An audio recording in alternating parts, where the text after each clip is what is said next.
Hə, deməli o E, birisi. N plus n və 49 açıb n 70 şərtlərini ödəyən n nöqtə edilən böyüyü tapın. Ben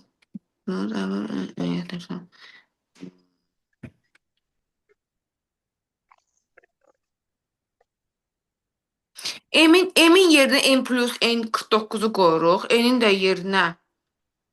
Yox, yox. Baxın, deyir ki, bayaq biz kimi misallar tipindədir. Deyir, n üstə gələn 49-dur.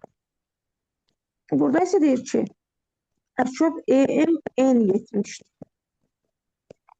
Yəni, bu ədədlərin əçobu 70-dir. Deyir, M-in natural ədədlərinin böyüyünü tapın.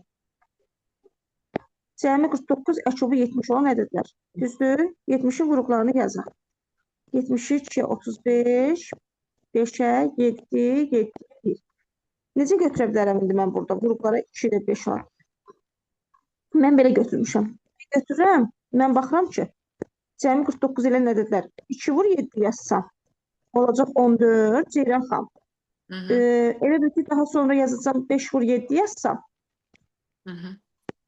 5 vur 7 yazsam, olacaq 35.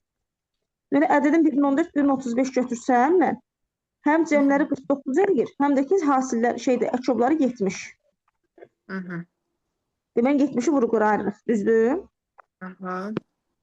70-i vuruqlara ayırandan sonra mən nə etdim? 5 ilə bir baxdım ki, 7-ni götürəndə olur. Aha.